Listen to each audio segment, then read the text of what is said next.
In 1982 or 3, when the long government bond got to 15%, a company that was earning 15% on equity was worth no more than book value under those circumstances, because you could buy a 30-year strip of bonds and guarantee yourself for 15% a year. And a business that earned 12% was a subpar business then.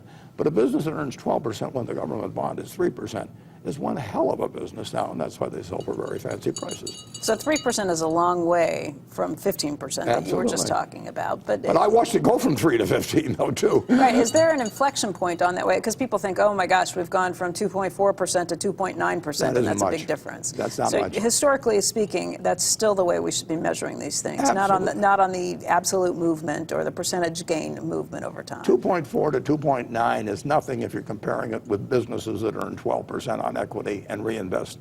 And the S&P, you can just look at the figures for decades, has earned on tangible equity, it's earned a lot more than that, and it translates into higher prices, and it should. Is there a tipping point along the way, or is it a gradual decline in terms of Nobody knows, yeah. But it is gravity. I mean, if you told me interest rates were going to be 15% next year on long bonds, you know, there's a lot of equities I wouldn't want to own now, and I would buy a lot of governments at 15, and I kind of wish I had it in 1982, but I didn't. If I told you that the long bond was going to trade at 4.5% to 5% next year, it makes a difference.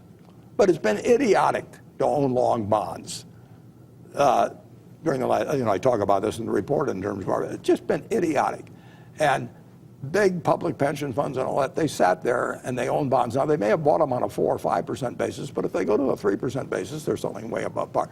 The way people think about it is they do some very silly things. I mean, you lay this out in the annual report, but a lot of investors are told, retail investors are told, that they should have a certain percent of their portfolio in bonds. Maybe they're told 60-40, maybe they're told 70-30 stocks to bonds. That's something that you should do, and that's the safe way of doing it. What are they missing? Some people should not own stocks at all because they just get too upset with price fluctuations. If you're going to do dumb things because your stock goes down, you shouldn't own a stock at all. No, I mean, what are dumb things? Selling a stock because it goes down? Yeah, selling a stock because it goes down. I mean, if you buy your house at $20,000 and somebody comes along next day and says, I'll pay you 15, you don't sell it because the quote's 15.